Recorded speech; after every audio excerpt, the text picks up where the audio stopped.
on n'a pas tout entendu de ce qu'il avait dit, notre frère, mais quand on avait branché, il disait partir en paix.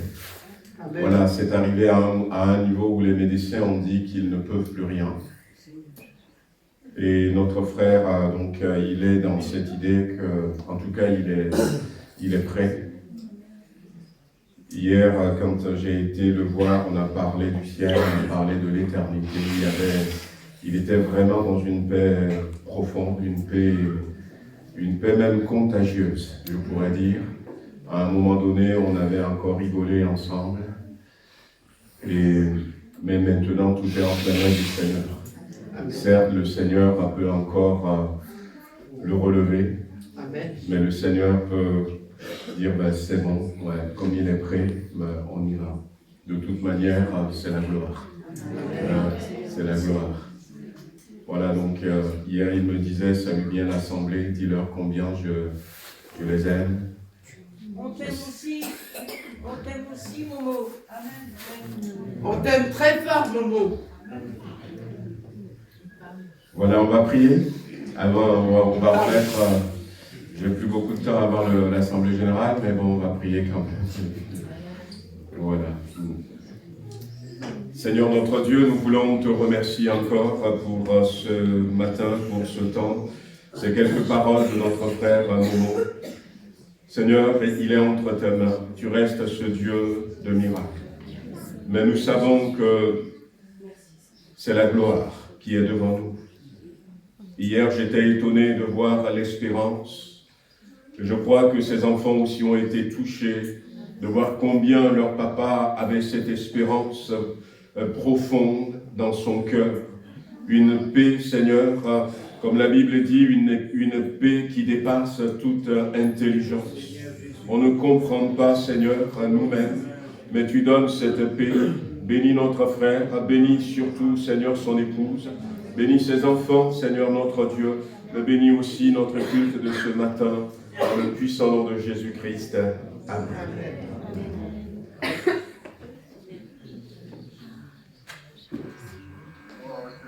Amen. Voilà, je vais... on va lire dans Exode chapitre 17.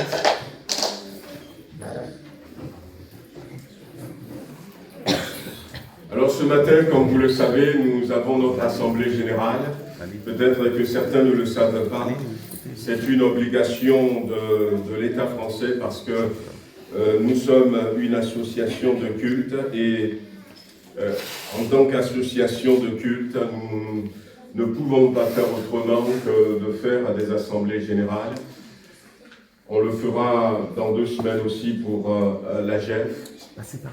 Mais dans tout cela, on sait quand même que on a toujours le temps de chanter, de louer notre Seigneur et aussi, pourquoi pas, de partager quelques pensées.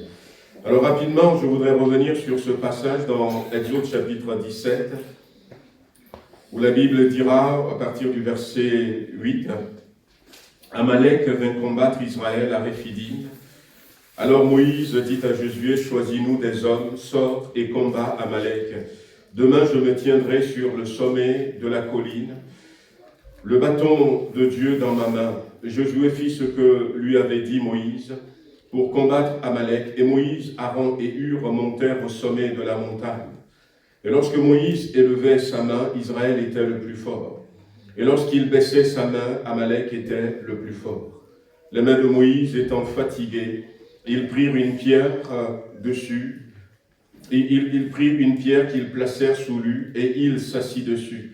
Aaron et Hur soutenaient ses mains, l'un d'un côté, l'autre de l'autre, et ses mains restèrent fermes jusqu'au coucher du soleil. Et Josué vainquit Amalek et son peuple au tranchant de l'épée. Alors ce passage de la Bible, je l'ai déjà partagé avec vous, certains doivent s'en souvenir, on a parlé de l'intercession, on a parlé récemment même en semaine, je crois pendant notre temps de jeûne et prière, de faire ce qu'il faut des deux côtés. Donc nous sommes sur la terre nous avons des choses à faire tandis que nous prions et il faut la conjugaison de ces deux actes pour que ça réussisse. Aujourd'hui, eh bien, je voudrais l'utiliser pour poser une question, un autre aspect de ce passage, faut-il baisser les bras ?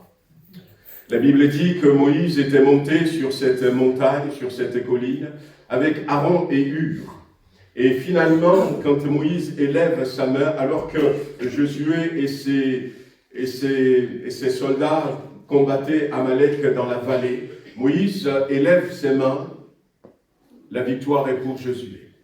Puis à un moment donné, les mains de Moïse étaient fatiguées. Il ne peut plus soulever ses mains. Et il a baissé les bras. Mais quand il baisse les bras, c'est la défaite pour l'armée d'Israël. Et est-ce qu'il faut baisser les bras? Il y a des circonstances. Face à ces circonstances, nous luttons pendant un temps. Et quand nous luttons, des fois nous nous tenons debout, nous nous tenons bien. Nous voyons que les choses avancent. Nous luttons peut-être dans la prière, nous luttons en prenant des engagements, en faisant des efforts pour vaincre une certaine situation. Mais des fois, ça dure, ça prend beaucoup de temps et puis il y a aussi l'incompréhension qui peut, et l'impatience qui peuvent s'installer. Et tout ça fait que des fois, on a plutôt tendance à baisser les bras. Mais dans ce passage, je crois que le Seigneur est en train de nous montrer de ne pas baisser les bras. Le Seigneur ne dit pas qu'il ne faut pas être fatigué. On va recevoir des coups. Jésus va dire à ses disciples, ils m'ont persécuté et ils vous persécuteront. On va avoir des contrariétés. On va avoir des empêchements. Il y aura des moments compliqués, des moments difficiles, parce que le chemin qui mène au ciel, c'est un sentier. La Bible dit, large et spacieux est le chemin qui mène en enfer. Mais étroit et resserré est le chemin qui mène à la vie éternelle. Et sur ce chemin, on peut, à l'époque où Jésus parlait, ce ne sont pas des routes goudronnées, on peut se prendre le pied dans un caillou, dans un nid de poule. Il y a toutes sortes de circonstances compliquées, dangereuses, qu'il y a sur ce chemin qui mène à la vie. Ce n'est pas facile, ce n'est pas toujours facile. Et si on rapporte ça à notre vie aujourd'hui, il peut y avoir des maladies. Il peut y avoir des maladies lorsque nous partageons des témoignages de frères qui sont persécutés. Nous sommes étonnés de voir que dans certains endroits, et même des fois dans le même endroit, au Gujarat, en Inde par exemple, il y a certains qui ont été miraculeusement protégés, libérés, délivrés par Dieu. Et puis il y a d'autres malheureusement qui succombent. Oui, il y aura des choses comme ça, où on pourra dire, mais l'autre réussit, moi je ne réussis pas. Et Dieu a répondu à l'autre. On était en Arménie et le pasteur nous disait, quand on lui avait posé la question de savoir comment est-ce que ça se passe avec cette guerre qu'il y a eu dans le Haut-Karabakh. Et il nous avait dit qu'à l'église, ils en parlent presque plus. Parce que certains ne comprennent pas pourquoi est-ce que Dieu a protégé quelques-uns. Des hommes qui étaient partis, mais a permis que des maris, des enfants soient tués. Et ça a voulu créer des soucis. Alors on a dit, on ne va plus en parler. Oui, le chemin n'est pas facile, frères et sœurs. Pour l'Église de Jésus-Christ, le chemin n'est pas facile. Et le chemin, je ne pense pas que le chemin à un moment donné sera facile. Pourquoi? Parce que, eh bien, la Bible dit dans 1 Corinthiens chapitre 1, à partir du verset 27, que Dieu a choisi les choses faibles de ce monde pour construire son royaume. Il a choisi les choses faibles du monde pour confondre les fortes. Dieu a choisi les choses viles du monde et celles qu'on méprise, celles qui ne sont point, pour réduire au néant celles qui sont, afin que nulle chair ne se glorifie devant Dieu. Parce que Dieu n'a pas choisi des hommes parfaits, des femmes parfaites, pour dire c'est ma perfection Eh bien, c'est mon sérieux qui a fait ça. Mais il a choisi des gens qui sont de tous bords, des gens qui ont des défauts. On prend Pierre, on le saura. On prend par exemple Saul de Tarse qui va devenir l'apôtre Paul, qui a fait un travail remarquable. Mais à un moment donné, il va y avoir une dispute assez violente, nous dit la Bible, entre Paul et Barnabas. Alors que quand Paul avait été rencontré par Jésus-Christ sur le chemin de Damas, et quand il était devenu chrétien, toutes les églises, tous les chrétiens avaient peur de lui, parce qu'il était un persécuteur. Il était quelqu'un qui arrachait les bébés des mains des mamans chrétiennes pour amener les mamans en prison. Il avait fait tellement du mal et tous les chrétiens avaient peur. Et personne ne voulait croire qu'il s'était converti. Et c'est Barnabas qui l'a pris avec lui, qui a été pour Paul un mentor. C'est lui qui va l'introduire aux apôtres à Jérusalem. Et à un moment donné, dans Actes chapitre 13, la Bible dit, alors que l'église d'Antioche était en train de jeûner, le Saint-Esprit a parlé, mettez-moi à part Paul et Barnabas pour l'œuvre à laquelle je les ai appelés. Alors ils étaient partis ensemble pour la première mission. Mais il va y avoir une dispute assez violente qu'ils vont se séparer. Oui, Dieu n'a pas choisi des hommes parfaits. L'Église peut-être ne sera pas parfaite, mais on prend quelqu'un comme David, l'homme selon le cœur de Dieu. David, pour ceux qui se rappellent, va convoiter une femme. Cette femme qui s'appelait Bathsheba. Et cette femme, c'était la femme d'un de ses généraux. Et alors qu'il y avait la guerre, cette fois-ci, David n'était pas parti en guerre. Il était resté. Et finalement, la convoitise va le pousser à l'adultère avec cette femme. Et la femme va se retrouver enceinte, alors que son mari était en guerre. Alors David, l'homme selon le cœur de Dieu, va imaginer un plan, excusez-moi, entre guillemets, un plan charnel. David va faire venir cet homme pour prendre des nouvelles de comment ça se passe la guerre. Et après, cet homme va venir et va lui faire un compte rendu. Et va lui dire, va à la maison et passe du temps avec ton épouse. Pour que finalement, on puisse dire, quand il était arrivé, c'était lui qui avait mis enceinte son épouse. Mais cet homme, eh bien, était rentré chez lui, mais n'a pas voulu dormir avec son épouse. Il était resté dehors. Il dormait à la porte avec ceux qui étaient là. Alors David l'appelle en lui disant, mais tu n'es pas revenu dans long voyage de la guerre, mais pourquoi tu ne rentres pas chez toi? Pourquoi tu ne couvres pas tes pieds? Et cet homme honnête dira, l'arche de Dieu, Joab, le général en chef, et tous les autres, mes compagnons sont en train de faire la guerre. Je ne peux pas rentrer chez moi et jouir. Et finalement, ce qui va se passer, c'est que, eh bien, David va écrire un courrier, une lettre. Il a essayé de le rendre ivre, mais il avait résisté. Il lui a écrit une lettre et lui a dit, donne cette lettre à Joab. Et dans la lettre, il a dit, je résume, fais tout pour que Uri soit tué dans la guerre. Et il a été tué. Et David a récupéré sa femme. Voyez, frères et sœurs, j'ai envie de nous dire simplement que, eh bien, les situations peuvent être compliquées.